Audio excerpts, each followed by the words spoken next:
Good evening, everyone. My name's Toby Simpson. I'm the director of the Wiener Holocaust Library, and it's my pleasure to welcome you all here this evening. This is a special occasion. It's a book launch in partnership with the Association of Jewish Refugees and the Insiders Outsiders Festival. And I often feel excited about events at the library, but this really is a special one. And it's a pleasure to see so many of you all here with us in attendance and to have so many people joining us online. Of course, the pandemic has been a terrible, difficult time for so many people in so many ways. But one of the few positives to emerge has been the rise of technologies that allow us to connect to one another across large distances. And we've got many people joining us internationally this evening, which is fantastic. So I just want to extend a heartfelt welcome to everyone who's joining us, whether that's from Aberdeen or Australia, from Wandsworth or Wyoming. It really doesn't matter. It's a pleasure to be hosting tonight's event and to have you all with us. I know you'll be looking forward to hearing from our speakers as much as me, and I'll be brief, therefore. But I do want to say a few words about this unique library where we're hosting the event. The Wiener Holocaust Library is one of the world's a handful of truly comprehensive libraries of record of the Shoah. But it's more than that as well. It's unique because it started actually in the 1920s and was therefore an institution collecting evidence of Nazi crimes even as they were happening. And in that sense, it really is unique. It was founded by Dr. Alfred Wiener, who was a German Jew from Berlin, and he dedicated all of his energy and powers at first to try and stop the Nazis coming to power. And when that proved impossible, Alfred Wiener relocated. He left Germany for Amsterdam as a base of operations to try and warn the world about the threat posed by the Nazis. In 1939, the library moved to London. And it was around that time that the Association of Jewish Refugees started as an organization in the UK. And the AJR coordinated activities to assist tens of thousands of Jews who had been forced to flee Nazi Germany. Very early on, the AJR actually worked closely with the library. And in fact, it even helped us to build our collections. And so the partnership between the Wiener Library and the Association of Jewish Refugees is decades in the making. And I'm proud to say it continues now stronger than ever. I'd like to thank our partners for this event, starting with Michael Newman, the Chief Executive of the AJR, but also the wonderful team. I'd like to thank Deborah Barnes, Susan Harrod, Bear Levkovitz, Alex Moores, several of whom are here tonight. The team at the AJR have always made the Wiener Library team feel like family, and we so much enjoy working with you. Long may our joint endeavours continue. So coming to the library's collections, the collections here document the lives of thousands of extraordinary people, in particular Jewish refugees. And there's a poignancy to these collections. They showcase incredible diversity, amazing experiences, terrible experiences, but they also show an astounding cultural, social, intellectual brilliance. And that's across a huge different range of fields of activity like photography, the arts, the sciences. And so that's one of the reasons that we're delighted to be partnering tonight with the Insiders Outsiders Festival, which has showcased the contributions of refugees from Nazi Europe in Britain. And I'd like to thank the creative director of the Insiders Outsiders Festival, Monica Bohm-Dutchen, who has helped us to bring this event together and has used her own creative brilliance to ensure that that festival has been such a huge success, despite all of the difficulties of lockdown and the pandemic. So I just want to congratulate the Insiders Outsiders Festival and celebrate the fact that we're working in partnership with them today. So this brings me to tonight's event itself. We're hearing tonight about a very special book which has just recently been published. And this is Deborah Cadbury's The School That Escaped the Nazis. For the first time, people will be able to read a comprehensive, carefully researched account of this amazing school and its history, which features first-hand testimony, letters, diaries, and present-day interviews. As many of you know, Bunce Court was not just any school, it was a haven for successive waves of children fleeing persecution. And it was set up by a remarkable woman, Anna Essinger, a pioneering educationalist. The school that she initially started in Germany, near Ulm, was moved in its entirety to Britain, and it was that place that became a haven. Like the founder of the library, Anna had read Mein Kampf and recognized in it the danger posed by the hateful ideology that Hitler was espousing. They recognized that danger much earlier than their contemporaries. It's one of the things that's remarkable about both of them. And indeed, this amazing book was researched in large part using the collections of the Wiener Library. And that's one of the reasons that I'm so delighted that Deborah's here tonight to launch this amazing book in this special place. Before I introduce Deborah and our other speakers tonight, I do just want to take a moment to note that tonight's online audience includes several people, in addition to our speakers, who I think it would be good to just welcome with special warmth, because they, of course, have a special relationship to this story. There are several Bunce Court alumni, essentially, in our online audience. And in fact, we also have a Bunce Court alumnus here today. I do also want to mention that the Bunce Court alumnus who I knew best is sadly no longer with us, and that's Professor Leslie Brent. And he was a very, very special person to the library, to the AJR. And I just want to express how much I miss him and how glad I am that his family, many members of Leslie's family, are here with us this evening.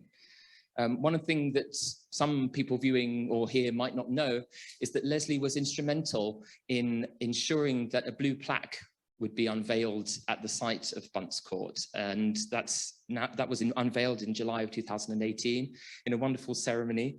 And I'm very delighted that that happened. And we're joined in person also by, Julia Miller. My apologies, I lost myself for a second there. Julia Miller, who was instrumental in bringing together the Bunce Court reunions and hosted many of them. So really special welcome to all of you. So just to mention some of the former pupils of Bunce Court who are joining us online: Anna Rabkin and her older brother Arthur, Sidney Finkel and his daughter, Ruth Wade, Carl Grossfield, Mia Lewis, and Helen Kotler. Welcome all of you. Thank you for joining us this evening. Many of these individuals feature in Deborah's book, as you might imagine, and you'll hear more about that from Deborah herself shortly. Our programme this evening will be as follows. We'll be hearing a talk about the book, and after that, we'll have the special privilege of hearing directly from a former Bunce Court pupil, Ruth Boronow Danson, who's here with us this evening. Welcome, Ruth. Ruth escaped Nazi Germany in 1939, aged 14, and she'll be assisted this evening by her daughter, Jacqueline Danson. So after hearing from Ruth, we'll then be hearing from Evan Oliner, who is the grandson of former pupil Sam Oliner. And it's actually Sam Oliner's story that opens Deborah's book, The School That Escaped the Nazis. So I'm really looking forward to hearing from you, Evan.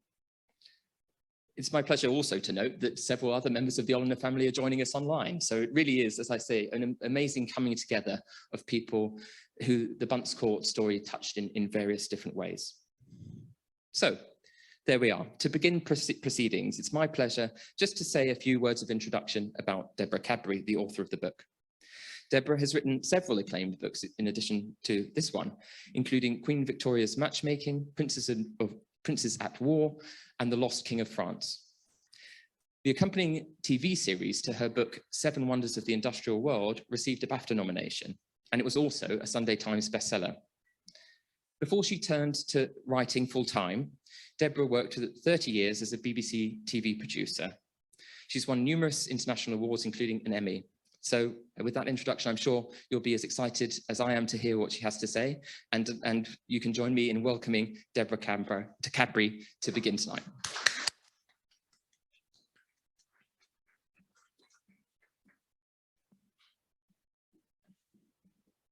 Here we are. Thank you very much for that. Can you hear me? Good. First of all, good evening and a very warm welcome to everybody. And thank you to Toby and all at the Wiener Library for hosting us, along with the Association of Jewish Refugees and Insiders Outsiders, and also to so many who are part of this story and here today joining us online, the former Bunce Court pupils and their families, without whose powerful contributions I could never have written this book. Before we start, the other thing I want to say is that for me, this story matters. It's not just a story about a far-sighted headmistress and the escape of an entire school and its very courageous pupils. It's also a story for our times about why democracy matters, why freedom of thought matters and cannot be taken for granted, why it has to be considered and fought for, as Anna Essinger did. So this all started for me when I met former pupil Leslie Baruch Brent at a Kindertransport commemoration in London. Here he is, circled, an anxious-looking boy of just 13 on the first Kindertransport out of Berlin, with no clue what the future might bring.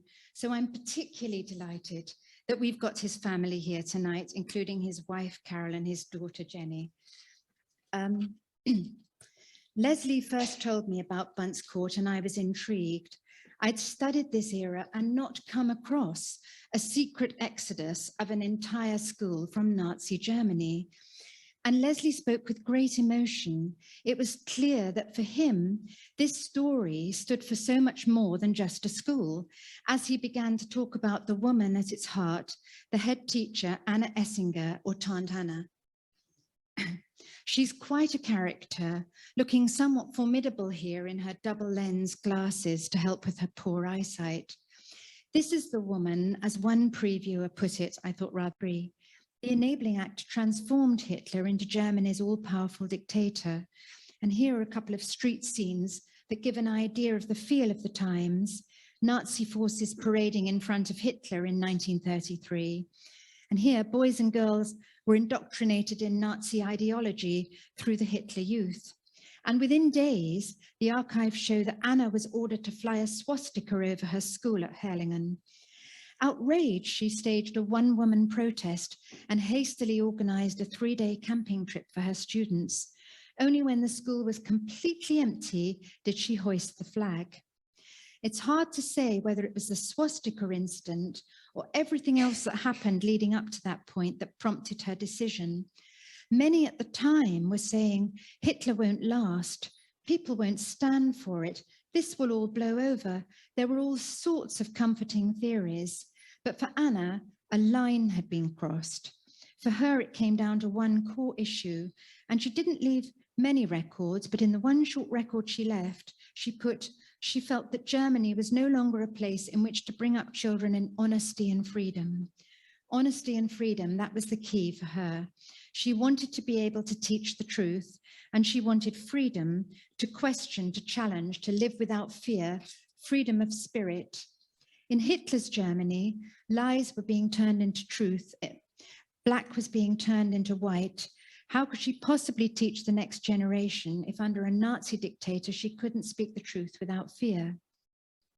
But there was a tracer at the school who denounced her to the state educational authorities. In a chilling letter, Helman Speer, the husband of one of the teachers, expressed serious doubts about Anna Essinger. Her rather airy-fairy humanism, as he put it, was altogether uncongenial to National Socialism.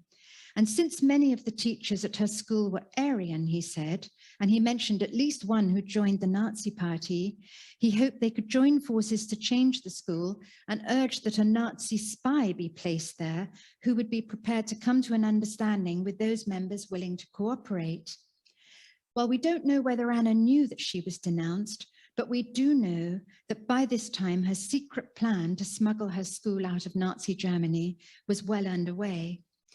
There was a huge amount at stake. Obviously, mass immigration was prohibited. Her sister Paula wrote in her memoirs, we had to avoid all suspicion. If the Nazis learned that Anna was planning to remove a whole school from Germany, they could have put insuperable obstacles in her path or imposed punitive financial sanctions. And of course, if the press got hold of the story, it would cause a sensation. The school could be seized by the Nazi Party or requisitioned by Hitler Youth. They could lose everything.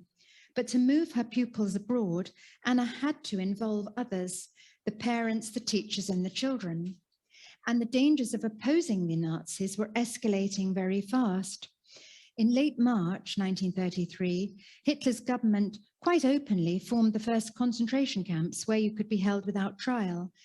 Dachau, of course, and closer to home, Hans-Jörg Griemel, who's joining us from Germany and who's done so much to raise the profile of Anna Essinger in her home country.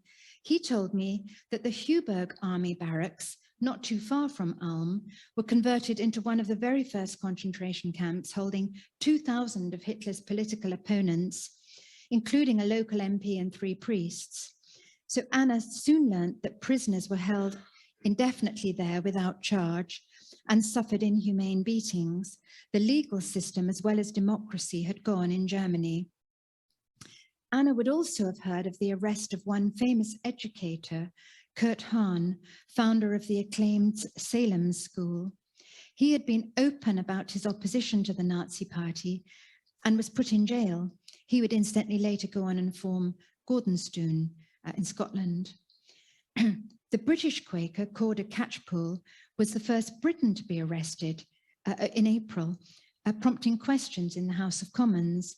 He'd shown support for Jews who'd been targeted by the Nazis.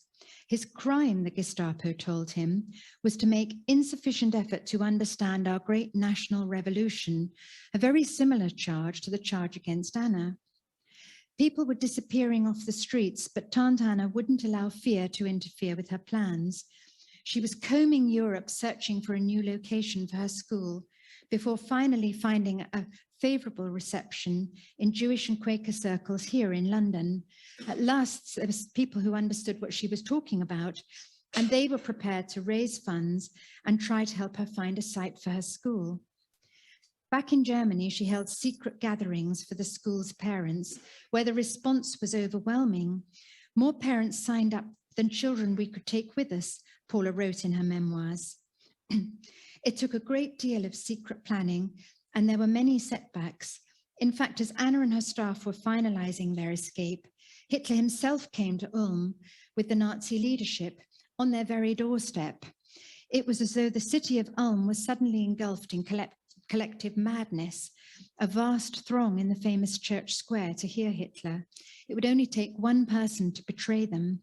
Hitler's convoy passed directly through Herlingen village, not far from Anna's school, little knowing of the small rebellion in planning just a short distance away. Well, everything came to a head on the 5th of October, 1933, the momentous day of the escape from Nazi Germany right under the noses of the Gestapo.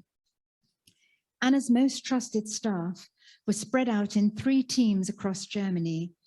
Parents were making their way to pre-assigned railway stations along 3 key routes out of Germany with their children. Language teacher Hannah Burgess was leading a group of children across northern Germany. The religious affairs teacher was leading a second group, discreetly picking up a child at each station along the Rhine, while Anna's sister, the school nurse Paula, was setting out from Munich, also collecting pupils on her route. And of course it was frightening. Anything could happen.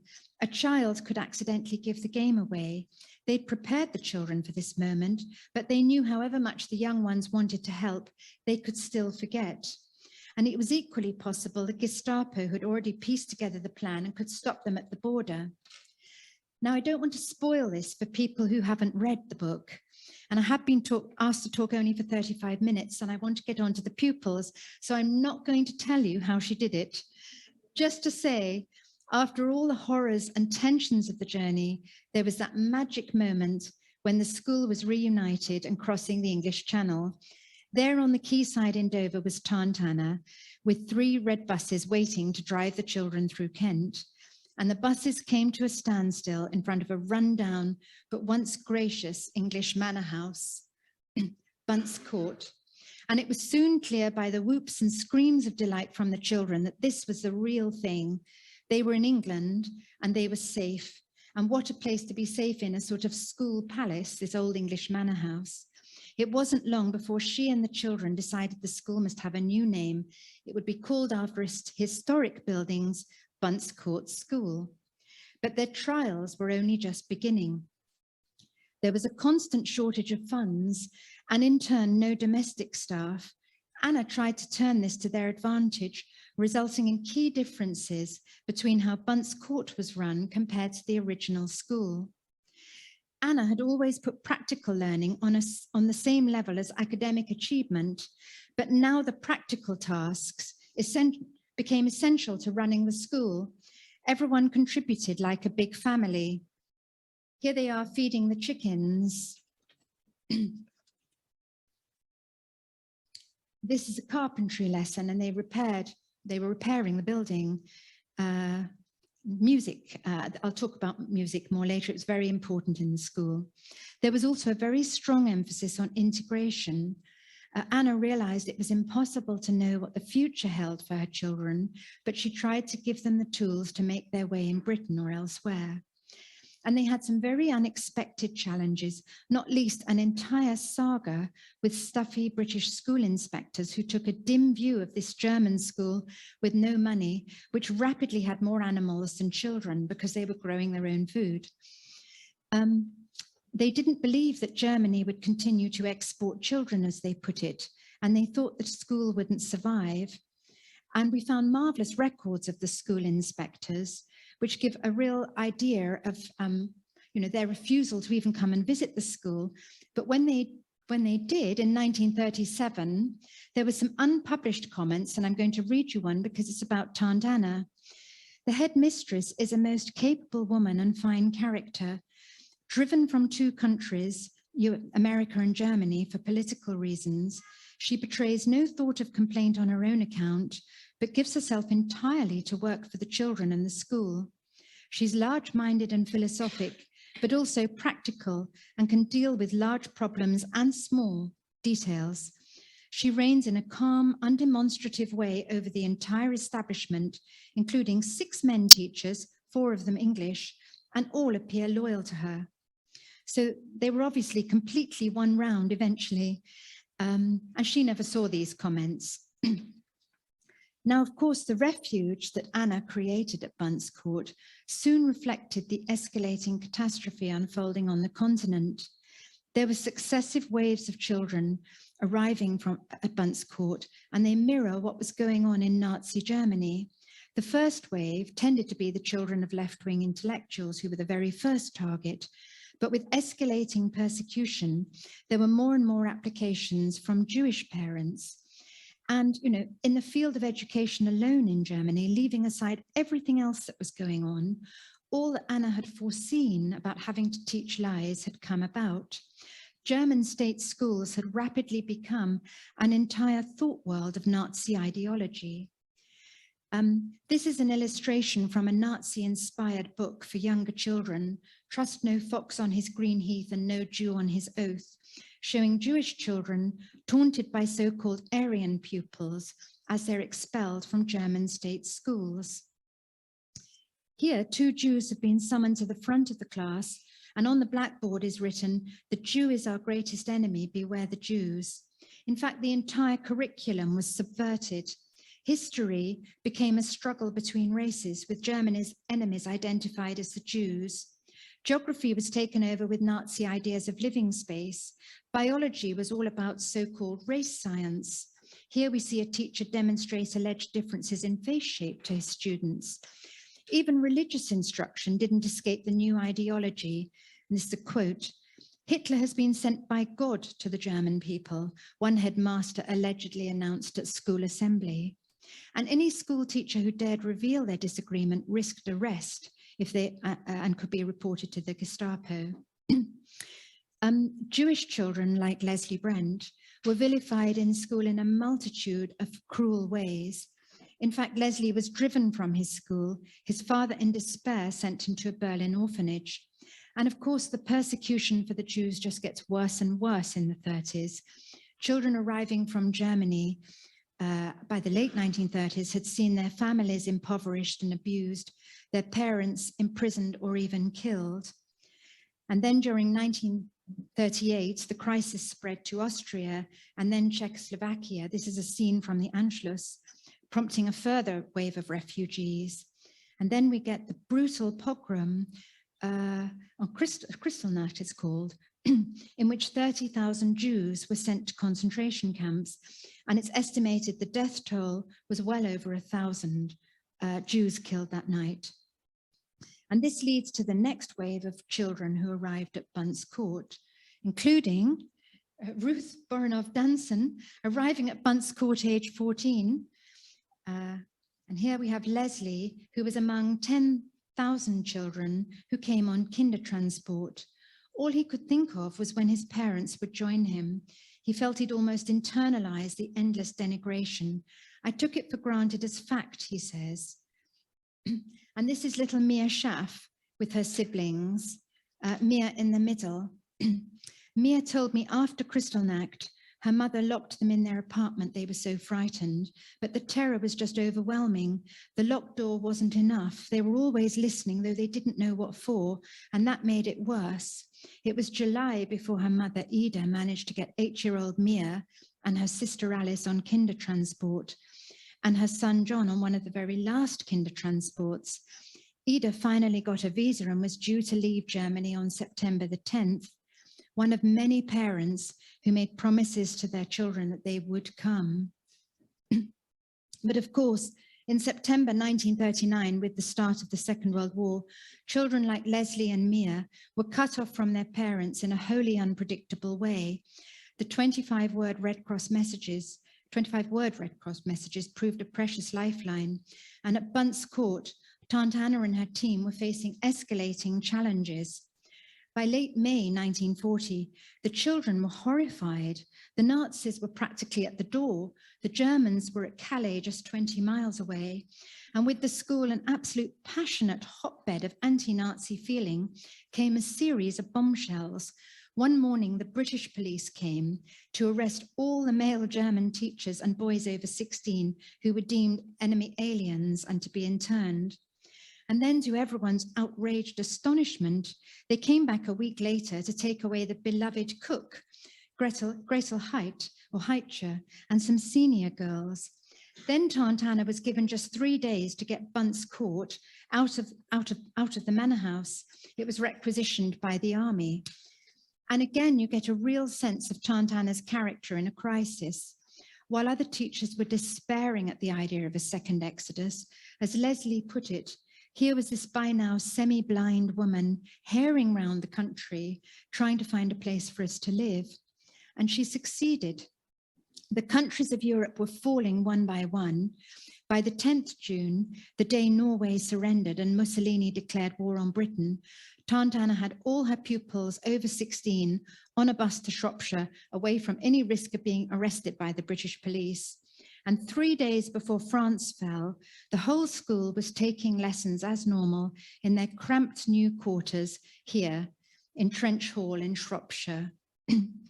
But Trench Hall was very dilapidated and much smaller than Bunce Court, and they'd left behind their entire flock of 500 chickens and a herd of pigs and all their carefully cultivated veg.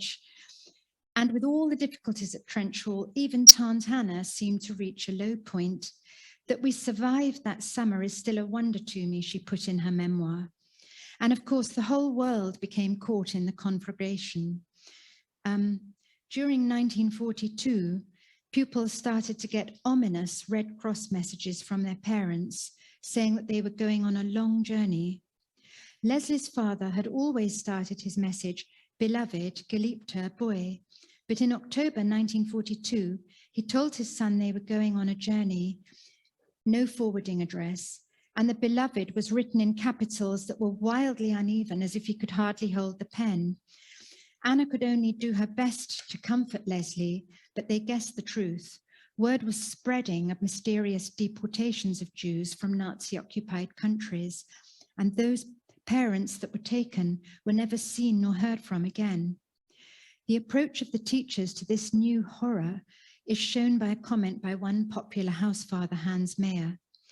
My God, as soon as Leslie's letter arrived, a hush fell.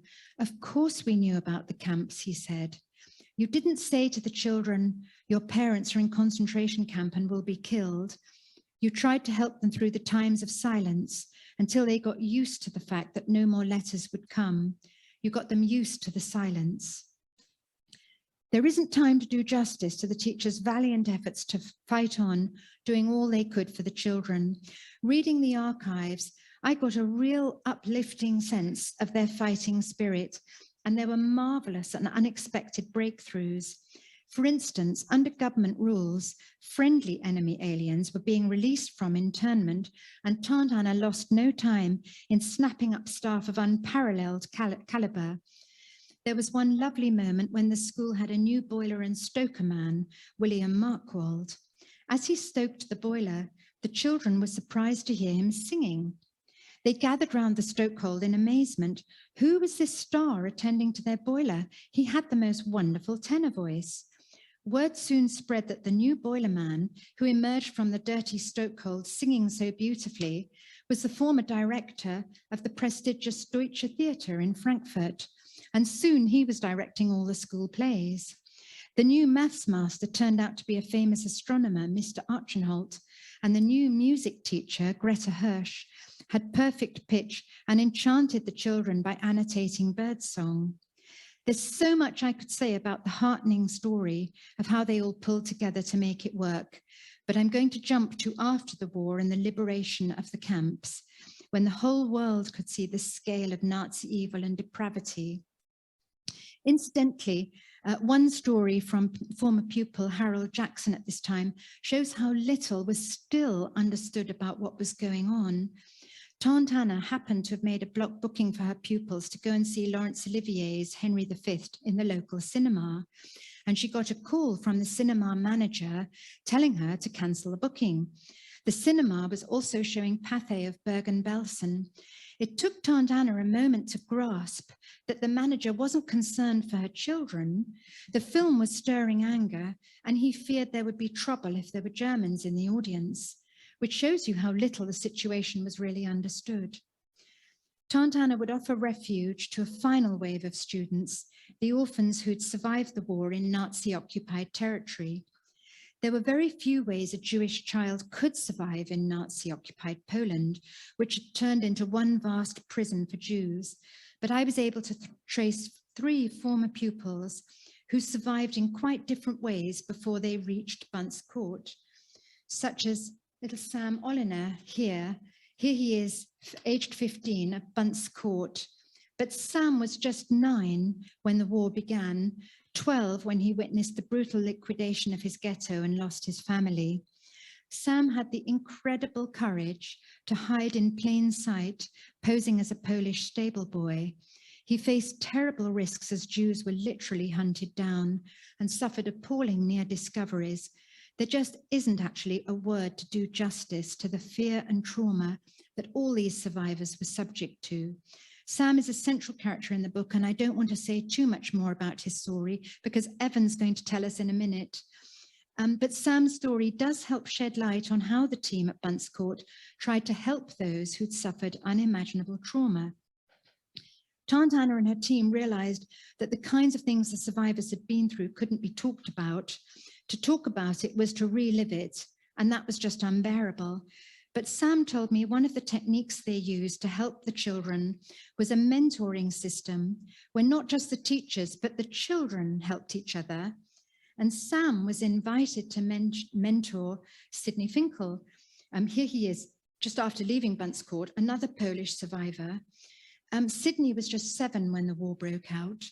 He and his family were herded into Poland's very first ghetto at Piotrkow. And Sidney too endured the murder of almost all his family and the liquidation of the ghetto, but unlike Sam, survived the war within the concentration camp system. Just how much was taken from Sidney, how much he was made to participate in Nazi evil and depravity, is revealed by one appalling memory that he has from this time, a chance encounter with his father, Lieb, at Buchenwald. Sidney had reached the point where he had so internalized the twisted Nazi point of view that he could no longer behave like a normal son. Lieb was skeletal, unrecognizable from the father he'd once been. but his dulled eyes lit up when he saw his son, and tears streamed down the parchment yellow skin of his face. He stretched out his arms to draw his son into a tight embrace and gave him his last piece of bread. But Sidney felt terribly awkward. He loved his father, but could no longer behave like a loving son. He turned his back and silently walked away. As Sidney put it, the child he'd once been just didn't exist. He thought like the SS guards. Old people have no right to live, he thought. They were taking precious food from the young. It was his last meeting with his father and prompted literally decades of torment. Who was I, he wrote later? What kind of animal had I become in the camps? When he arrived at Bunce Court, 14-year-old Sidney describes uncontrollable feelings of loss and rage. He thought he would never belong. Aggression could flash to the surface from nowhere and he'd fight. And he vividly recalls Sam's kindness and how Sam guided him. For instance, Sam broke up one fight explaining to Sidney, no, you can't do that, and trying to help him see that the very behavior that had helped him survive was now holding him back. Sidney remembers many instances where Tante Anna helped him, and I won't go through them all here, I've run out of time, but she convinced him that she cared. And Sidney was also one of many who emphasized how music also helped him. Music was the soul of this school, he says. When people couldn't get through to him with words, they could with music. It was part of daily life at Bunce Court, and he loved it. He began to learn the piano, and as he mastered his first pieces, it felt incredible, he remembers. One Friday at the end of his second year, Sidney was able to take center stage and play a short piece by Mozart in front of all the others. And he noticed Tante Anna sitting nearby in tears. The savage part of Sidney was becoming civilized. This is an inscription Sidney wrote later on the back of a photograph to Sam, my friend. At the time, it felt astonishing. In spite of everything, he had a friend. It was just the beginning of a very long journey of recovery. And finally, this is 12-year-old Anna Rose on her way to Bunce Court from Poland after the war with her older brother Arthur. Anna had been just 3 when the war began, and she'd survived in a totally different way to Sam and Sidney, the only way girls could really survive, in hiding. After escaping the ghetto at Lemberg, now modern-day Lviv in Ukraine, Anna and Arthur had endured years in one room in terror of the Gestapo inspections. In the 1940s, very little was known about extreme trauma, and Anna Rose remembers vividly being told to forget all the bad stuff that had happened to us, as she put it. This was a new day and life would begin all over again. And since we'd been spared, we had to live a life that would make our parents proud. That's what they were told. And it seems brutal to us today when so much more is known about trauma. But the fascinating thing is that it seemed to work. Tante Anna aimed to create a homeschool where these traumatized orphans would feel secure and loved. And the children responded. Years later, pupils would refer to the Bunce Court spirit that infused all their efforts and pervaded the atmosphere. For them, the school seemed to stand apart, an oasis in a world that was overwhelmed by the forces of Nazi evil. I treasure those years, Anna Rose said. It was transformative, and she pointed out she can't understand why more schools aren't run on a similar basis. And here are some images from Sam's collection, Happier Times at Bunce Court. And Sidney too found he was changing. Tante Anna was very loving, he says. I began to belong in Bunce Court. It was a wonderful thing. Leslie perhaps sums it up. All the violence I had experienced before felt like a bad dream. It was paradise. I think most of the children felt it was paradise. Anna Essinger herself didn't live to see the huge success of her alumni. By the time she retired, she was almost completely blind. This is Frank Auerbach, pictured here at Bunce Court, who went on to become one of Britain's foremost modernist painters. Leslie Brent was part of a team of immunologists under Peter Medawar, who won the 1960 Nobel Prize. Richard Sonnenfeld became the Americans' chief translator at Nuremberg and went on to lead the team designing computers for NASA's lunar landings. the playwright Frank Marcus, the filmmaker Michael Romer, the impresario and raconteur Gerard Hoffnung, the journalist Harold Jackson, the filmmaker Peter Morley, and many, many more. Her words and deeds echo down the decades and still have something to teach us. In Russian schools today, children are taught world peace lessons in which they learn how Putin's special operation is protecting Russia from the Nazis. Even the youngest Russian minds can be indoctrinated just as they were in Germany. One BBC report described a primary school picture book featuring a story in which a Russian schoolboy is rejected by his Ukrainian classmate, who's now friends with an American boy. Such repressive measures highlight the Kremlin's increasing attempts to control young minds, just as we've seen before. With rising numbers of refugees worldwide, Anna's school is an intriguing model for our times and reminds us why freedom of thought matters and must be fought for. Without it lies oppression and fear. More than this, her simple message to her children still stands. She gave the children so much more than an education: tolerance, appreciation of another's point of view, respect, love. These are the freedoms that counted to her and that she dedicated her life to fighting for. Some have called Bunce Court a second home, observes Megan Ryan, the wife of a former pupil. It's more than that. It's a way of life, a state of mind. Tant Anna has made a great achievement.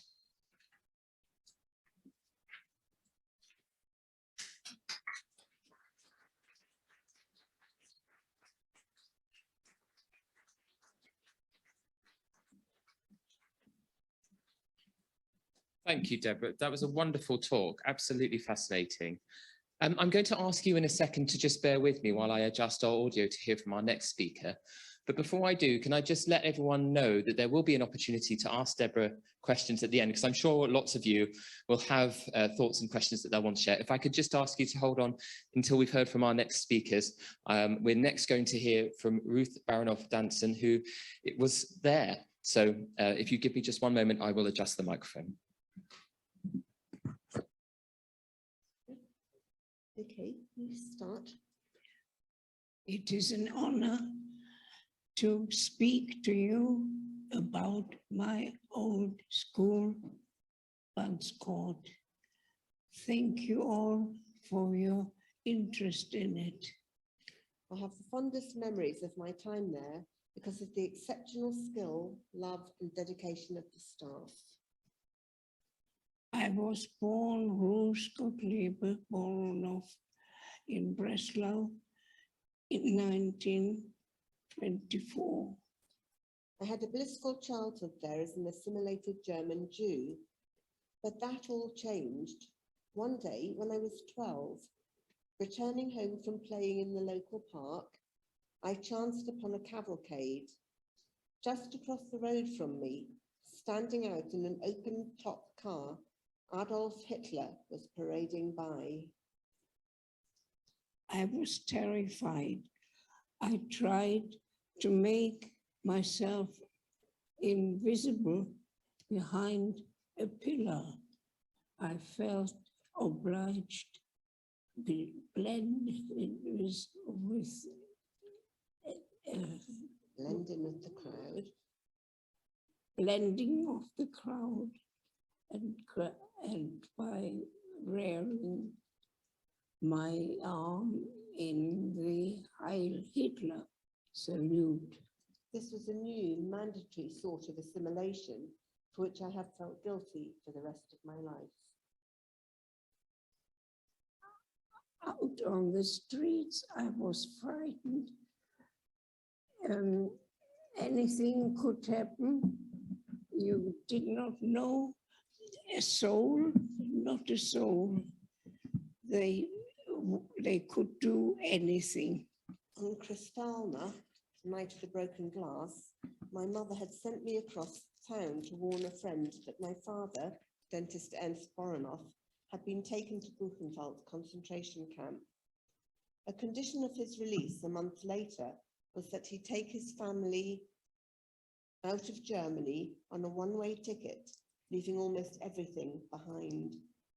At home, he'd known Lotte Karlischer, the music teacher at Bunce Court. So when I arrived in the UK in March 1939, I joined the school on her recommendation. I'd like to share with you a few memories from that time, based on the 70 or so letters I sent my family during those years.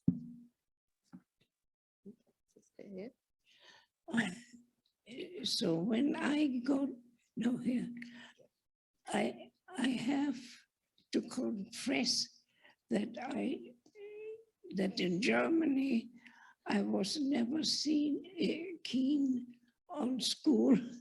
So when I got to England, I declared I want to go to school. This posed an interesting dilemma for Bunce Court, who wisely supported me in gradually coming to my own decision.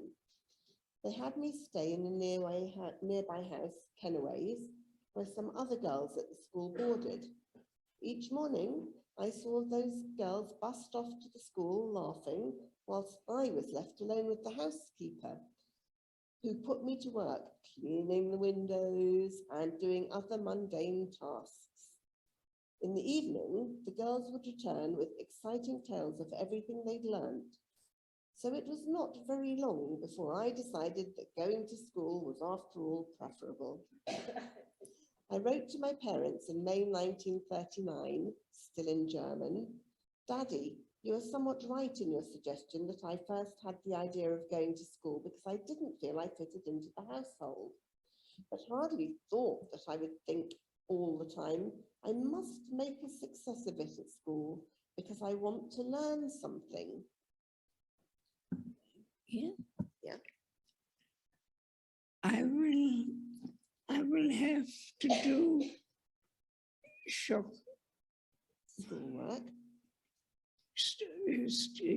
schoolwork in the rest hour, but I will make a huge effort.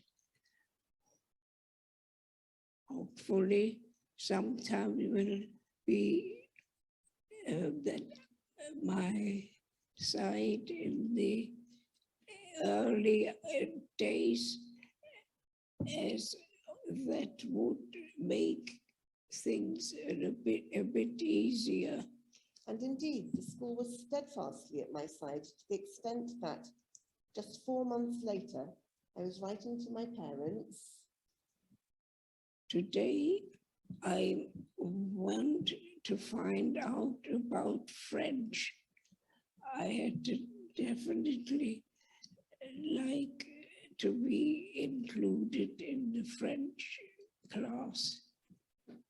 Do you remember how I sat at home in the dining room and with bated breath awaiting Daddy's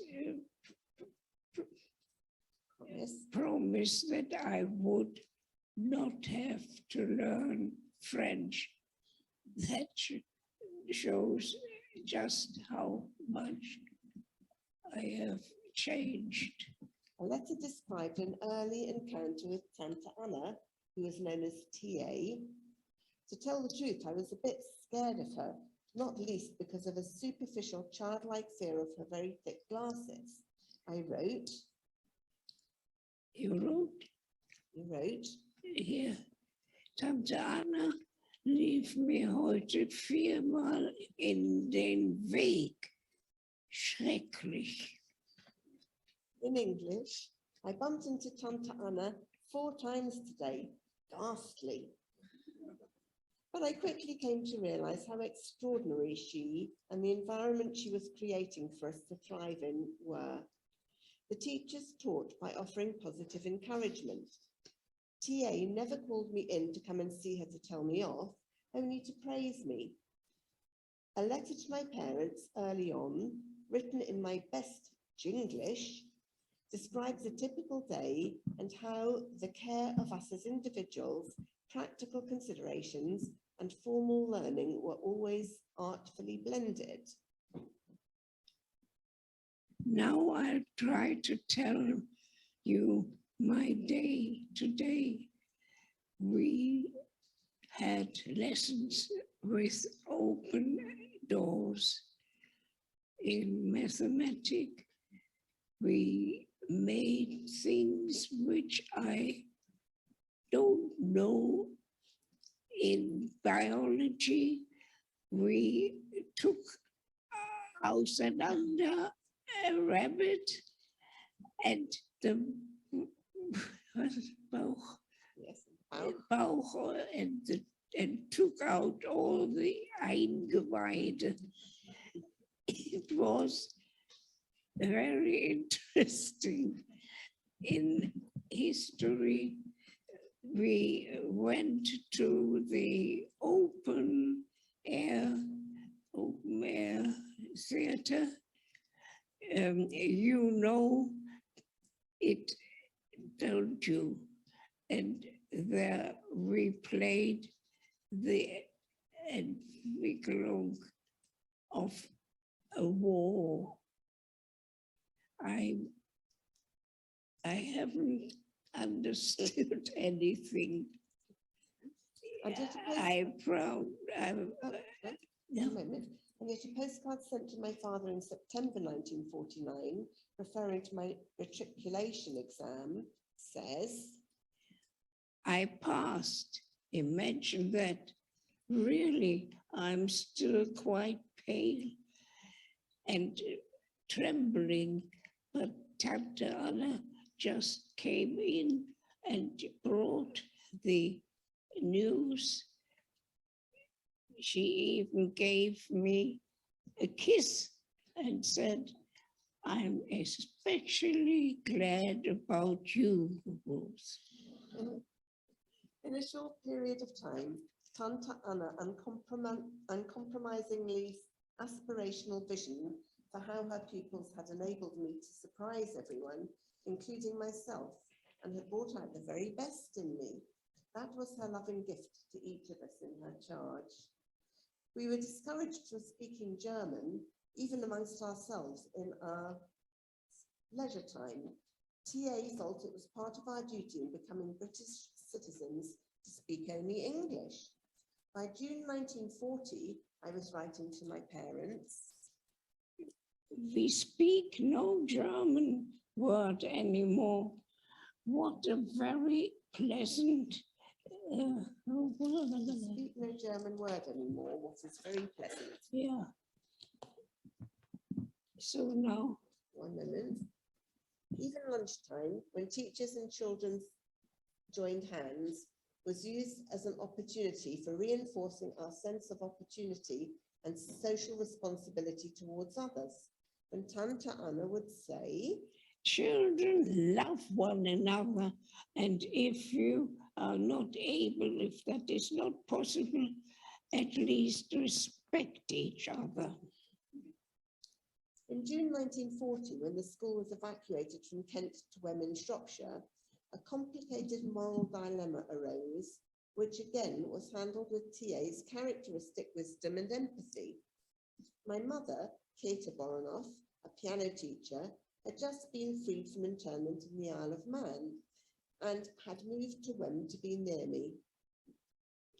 We asked Tante Anna if Bunce Court could find her a position, as she had been able to for some enemy aliens. Tante Anna thoughtfully explained to us, No, she said, we could not do that. Today, no, to have you with your mother here would not do the other children any good. Mutti then found a position at a nearby school in the village, where I was allowed to visit her with the TA's permission, which was given only sparsely for the reason she had explained. But thanks to her, we fully understood, without any resentment at all, how important it was that we played our part in supporting the other children. Despite the horrors going on in the wider world, which inevitably also touched all of our lives forever, the school had lovingly taught us the social awareness, resilience, resourcefulness, and gave us the skills and spiritual strength to thrive in our new lives. I will always be most grateful to Bunce Court for the difference those much treasured years have made no way Made to my life. Made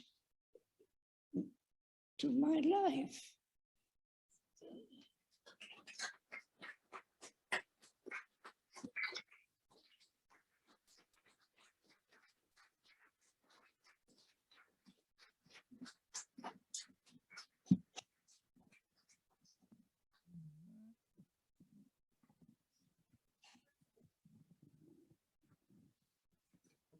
So now we're going to hear from Evan Oliner.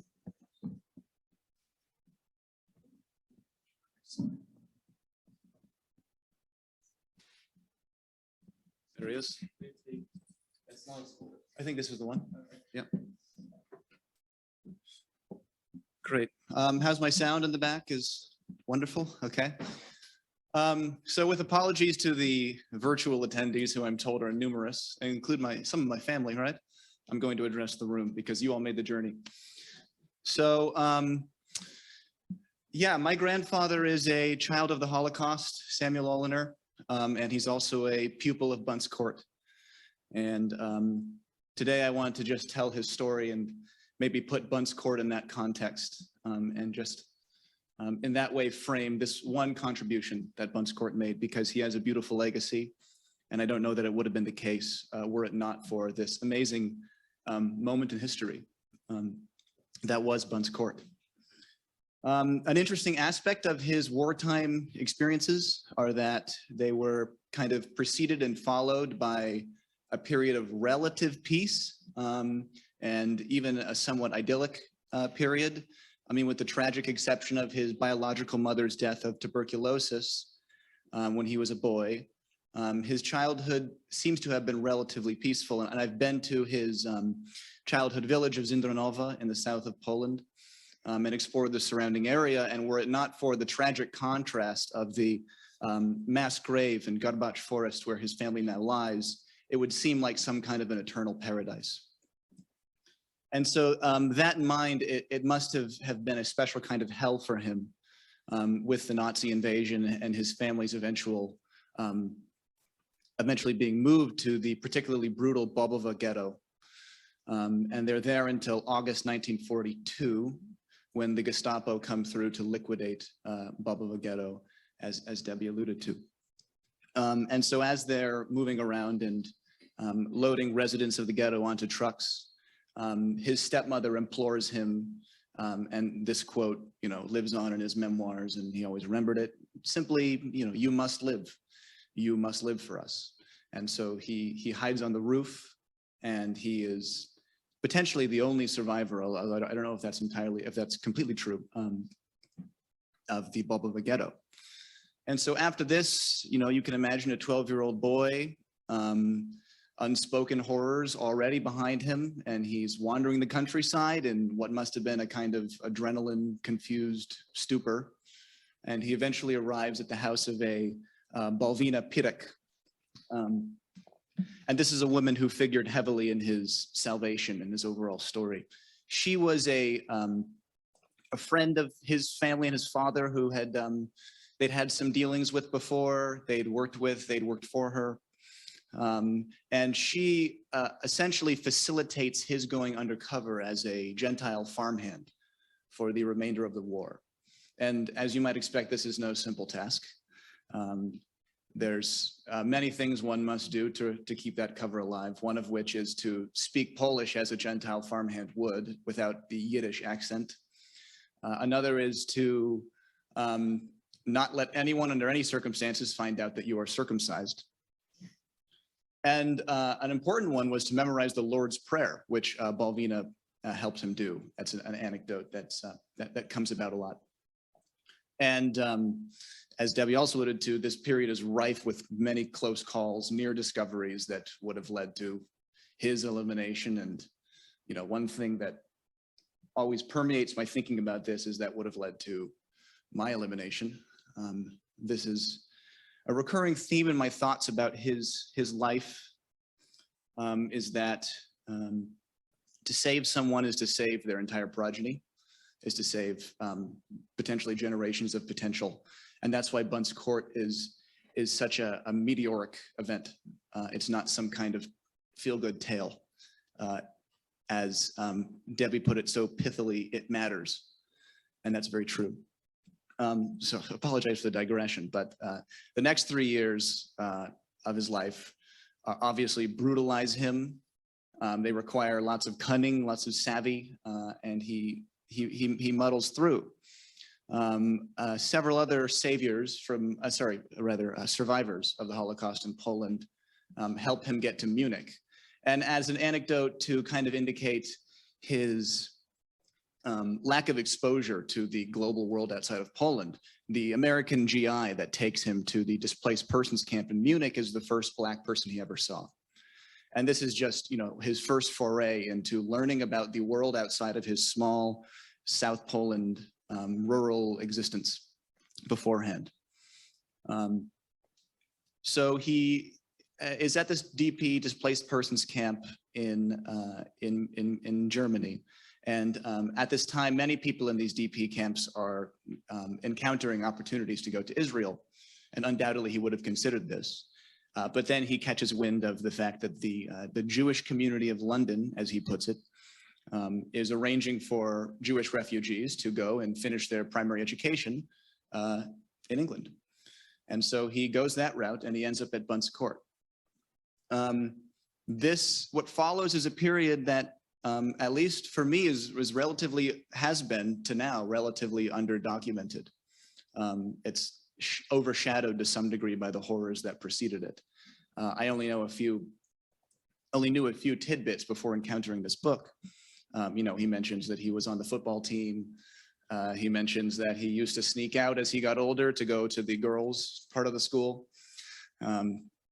But other than that, I think what really matters about this is that it was a kind of sweet and refreshing sense of normalcy and feeling like a regular boy. And I also am inclined to speculate that it matters that this safe harbor in his life was a school of all places, because my grandfather went on to have scholarship, academic inquiry, intellectual inquiry be the outlet through which he explored and obtained some level of closure with his trauma and his guilt.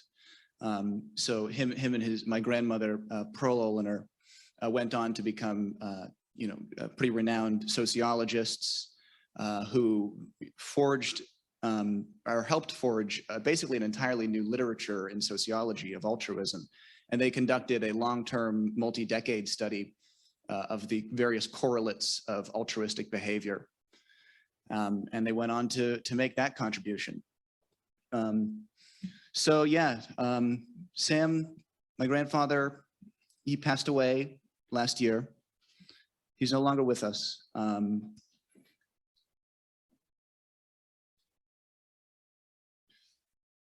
But why this story means so much to me is what lives on is his beautiful legacy. Bunce Court is more than something that has contemporary utility, contemporary wisdom. It actually continues to affect the contemporary world via these amazing people such as Ruth, who are still with us and whose children and their children will be with us. So I'm just so grateful to Tante Anna above all else, but also to Debbie for telling this story and to you all for coming. So thanks.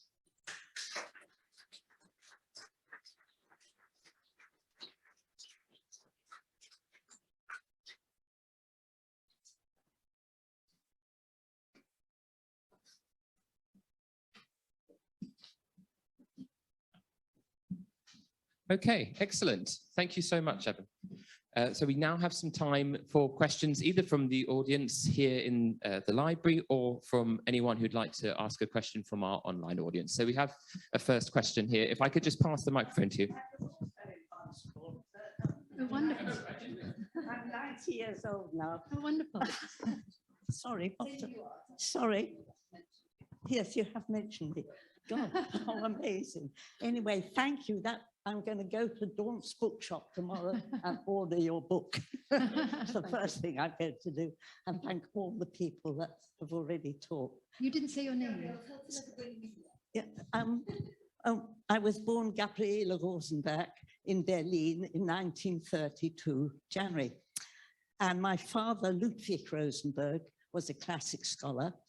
And my grandfather, who sadly I never met because he died before I was born, was also a classic scholar, but his main interest, which Howard forgot when he wrote about my grandfather in AJR, that is, grandfather Felix's main interest was English. And I've got the entire works of Shakespeare, little temple books with Felix Rosenberg written inside. And he came to England, Felix did, every year to make sure his English still sounded all right. And he wrote postcards back to my father and the family in Berlin. And after my father died in 1954, I found these postcards and I'm bringing them to Howard next week sometime. And he can have the postcards, but I'd like copies of them. And they're written in German, but luckily Felix wrote in the Latin script so I can easily read it. I mean, I do speak German, but I can't read the special German script, you know, the Gothic. I can read Gothic print, but not the Gothic handwriting. It's too complicated for me. Anyway, my father was asked by Anna Essinger if he'd like to come with his family and be one of the teachers at Bunce Court. So in March 1934, we arrived and I was 2 years old. And my mother was a trained Montessori kindergarten teacher, as well as a violinist, which is very important. And so there was a cottage. Have you mentioned the cottage in your book? No, I haven't mentioned the cottage. So, well, from the big house, if you, to a little 2-year-old, the field looked enormous because there's the garden around the house and then there's a field, and in one corner of the field is a cottage. Yes. And we lived there, and Mum had all these little children, you know, under 5, I should imagine. Yes. I must have been one of the youngest. And tell me when to stop, by the way. Well, it's lovely that you just grew up there. You grew up. No, not for very long. Such a sad thing. But the other children didn't have their mummies and daddies, so they didn't like me. So I was taken to live with Tante Paula, Tante Anna's sister, in the sick bay cottage, which was in the grounds of the big house. Yes. And that was fine. She was very, very nice, Tante Paula. Yes. But my parents weren't terribly happy, so they left and they didn't know what to do with me. Yes. So my grandmother, paternal grandmother, came and took me back to Germany. Oh, no. Yes, it's all right. Oh, no. My mother was terribly upset about it. What year is this? 1934, August. And my parents went to London, and Dad spent his time writing letters to schools all over England who needed a teacher who could teach Latin, Greek, French, and German. And in the end, to cut the matter short, Mum played the violin wherever she went, and she had a quartet. And in the quartet, the other violinist was Tess Simpson. Have you heard of Tess Simpson? She helped professional refugees find work. And she knew W.B. Curry in Devonshire, in Dartington. And Curry was terribly worried because his French teacher had just left. And these children all wanted to pass their French exams. So Tess wrote to Curry, Curry wrote to my father. I was in Germany. And Dad went down to Dartington for a sort of test term. All the children passed their French exams brilliantly. And Curry said to Dad, would you like to have this position permanently? And so my father became the head of languages at Dartington Hall School. So, and then he wrote to his mother and said, bring Gabriela back. I've found a job and I've got a flat in Totnes, South Devon, and we'll have our daughter back, please. So that's how that happened. And in the meantime, Mum had had both my brothers were born in England. My mother had had my brother Michael in a Jewish maternity hospital in the East End of London. So when we arrived in Totnes Station and all the way down with Granny from Paddington, I said, sind wir schon da? At every single station we weren't. And at last we were. And then my next terrible worry was, I was 3 by then, werden meine Eltern mich erkennen? Will my parents recognize me? Luckily, there was Dad on the station waiting for us. And we went to our wonderful flat. I don't know how many of you have ever been to Totnes in Devon. And there's one real Elizabethan house still. And it was owned by an old gentleman. I don't know if he was Jewish. He did wear a couple, but I don't know if he was Jewish. And he had this house and he let out flats. And we lived at the top flat. So that's, sorry? What an amazing story. So anyway, that's how we got to it. I came back. Thank you so much. Actually, Gabrielle, I'm not going to let you go quite so easily. What was it? Do you happen to know what it was about Bunce Court that your parents didn't get on with? Because I think it's quite easy. Am I right, Debbie? Mum got on very well. And I wish I brought that photo. I've got a wonderful photo at home of Mum leading the orchestra at Bunce Court. And she had lots of pupils. So I have been back to Bunce Court. Not when it was a school anymore, with one of Mum's pupils, Elsele Schwabeker, who was a wonderful gardener. And when we got the house in Totnes, which we got for a house with 3-bedroom house, standing, not linked to another house, with a garden all round, for £5 a month. Can you imagine it? 1935. £5 was a lot of money. And Elsele came down and helped Mum do the garden. And years later, Elsele and I, kept in touch. And she and I went and had a look at Bunce Court. It was still a lovely house. And then I went again in 2018 when the plaque was, unveiled. And that was a marvelous occasion. So that was really good. Sorry, what else did you want me to say? Oh, why did my parents leave? I'm not sure. I think Dad got very unhappy there. He felt he couldn't really teach the way he wanted to teach.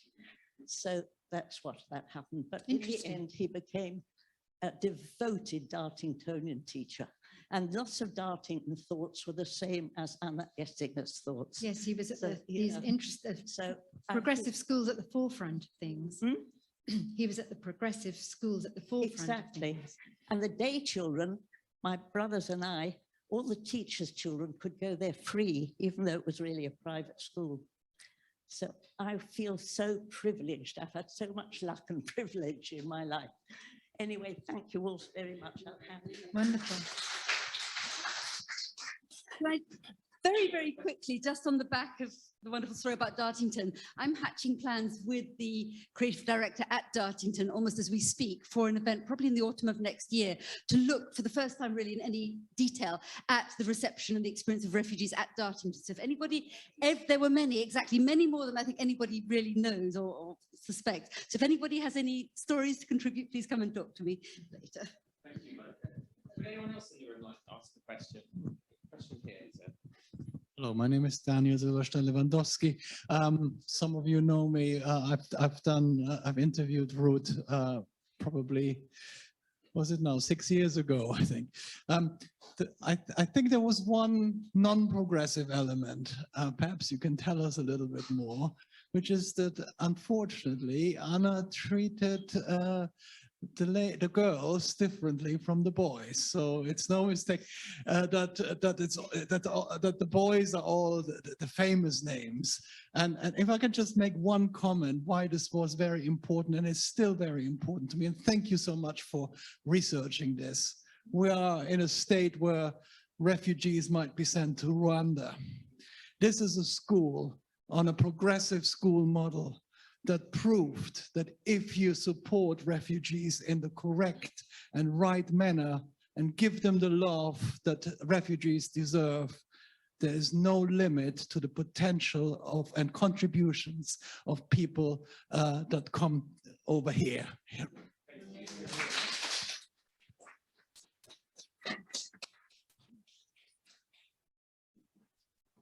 Do you want to say something, Julia, about the reunion? Well, just very briefly, my husband George and I and our family have lived in Bunce Court for 35 years, and our children obviously have grown up there.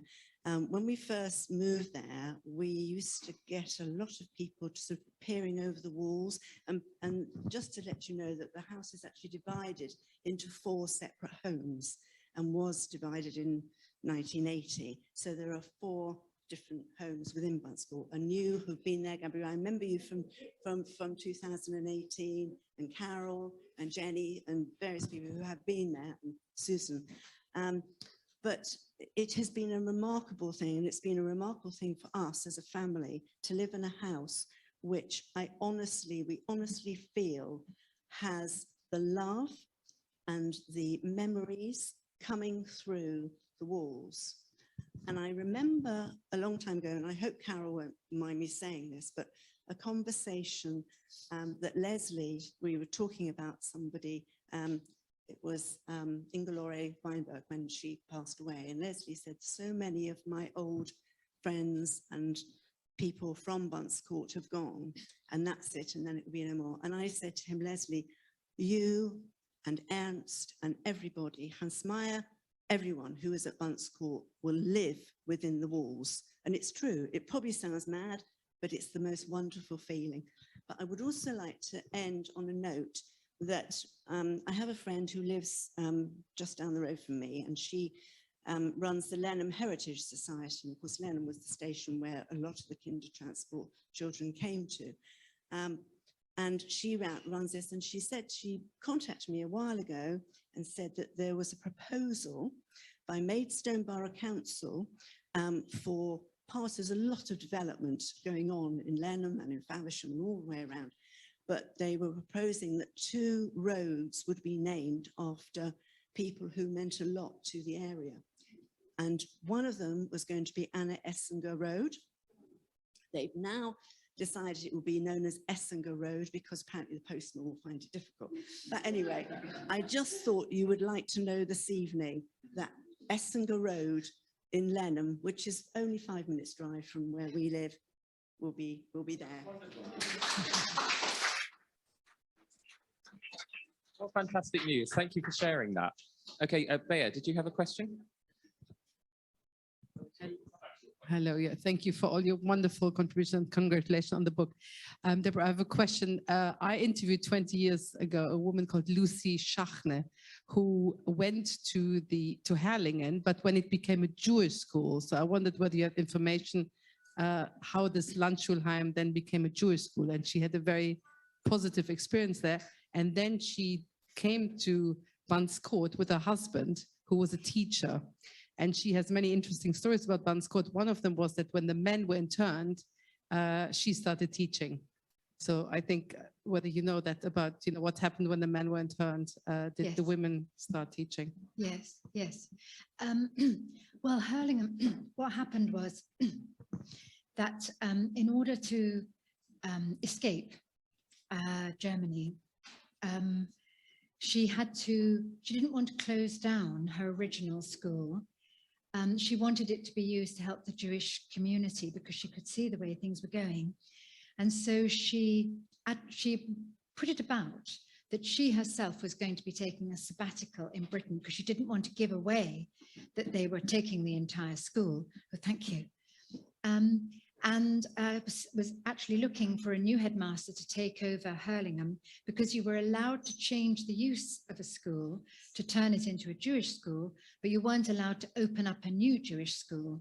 So she was in the final weeks as she was trying to get ready for her exodus. She was also trying to recruit a headmaster for the old school and turn it into a Jewish school. And actually, I read the Lucy diaries. It is quite amazing, because Lucy was absolutely tormented in her German schools. She gives a really graphic account of the very first day when suddenly the school hall was just a mass of swastikas, and they were all having to sing the Nazi song.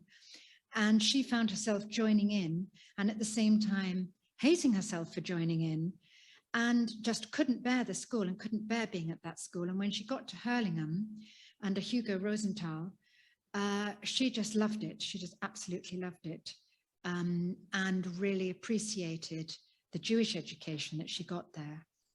So hers was a very interesting story. And she was also one of the very few, I think, who was able to train as a teacher at a time when the Nazis were discouraging Jews to fully qualify as teachers. So she had a real fighting spirit, Lucy. I wondered if you wanted to go back to the previous question about the difference between boys and girls at Bunce School. Yes, several girls did, several of the former girl pupils did mention this, that there was a kind of an awkwardness that they couldn't put their finger on. They felt that the boys were favoured. But there were also a large number of girls that loved it. So, you know, I can think of several that just felt immediately at home and made their friends. They were, I think some of them were intimidated by the way she looked, you know, those formidable glasses and everything. But yes, there were differences, I suppose, because at the time it was the boys that were going to go on, and, you know, this was a very, very, very different time. And the boys were going to have to go and make their way in the world. The women were much more likely to get married. That was just the way things were then. So I suppose it's, you know, we look back now and we think how dreadful, but actually at the time that was so much more what we all did. So I suppose that's how that came about. I think we have time for one or two more questions. Are there any in the room or online? Any towards the back? I see a question here. Hiya. I just wondered about religious practice, and because I'm talking to a lot of kinder transport, they lose that when they come to Britain. But obviously, it sounds like Anna would have done everything she could if they were observant at home to help them be observant in Britain. I just wondered if there was a synagogue they attended or anything like that. No, not to my knowledge. I think anyone that wanted to pursue a particular faith, Judaism or anything else, would be encouraged and helped. But there wasn't anything that was, you know, properly organized or that everybody did together. It was run as a secular establishment. So I wouldn't say that, you know, I mean, this was actually, it was interesting because she was getting a lot of funds from the Jewish community, and yet she wasn't particularly encouraging the Jewish faith. So no, it was very much run as a secular school. Any other questions? Okay, Alex. Just curious how once the school was established at Bunce Court, how did they then recruit new pupils? How did they get new pupils? Oh, they were just flooded with applicants. I mean, as the persecution was getting, you know, dreadful on the continent, you know, there were more people literally begging for places. Her phone was just ringing all the time. The difficulty was that, you know, the Jews in Germany were being impoverished to such an extent that a large number couldn't afford to pay. Now, the school council could afford for a certain number of pupils to come without, you know, being paid for. But in the end, she took as many as she possibly could. And I think the numbers swelled by about 50 or 60 at the time of kinder transport, reaching the maximum of 150 just as the war started. But funds were always a problem, because as it became more Jewish, as, you know, the problems developed on the continent, and they didn't like to turn anybody away or send anybody back, it was just a constant struggle. I mean, she was spending so much time raising money, and she would do that by lecturing or just every opportunity she possibly could. She was trying to raise money for the children. And I think the children, you know, caught up with this and got quite involved with this, because the open days were also, they took the opportunity because all their sponsors were there. You know, they were really lovely events. The children were all joining in and trying to show their sponsors all the amazing things that they'd done. And I do remember one note from one small boy. He'd been making little cutout animals to try to sell on the day. So even the little kids were trying to join in the fundraising. Everybody, you know, got involved in all of this. But yes, she just took as many as they could. And there was just a flood of applicants. And also they started to take English pupils as well. There were a growing number of English pupils. Well, unless anyone has any burning questions, I'm going to suggest we end more or less on time at 8 p.m. And I'd like to think Anna Essinger would be proud of our Pünktlichkeit. So thank you all so much for joining us this evening, and especially thank you to our speakers and to Deborah for writing this wonderful book. Thank you.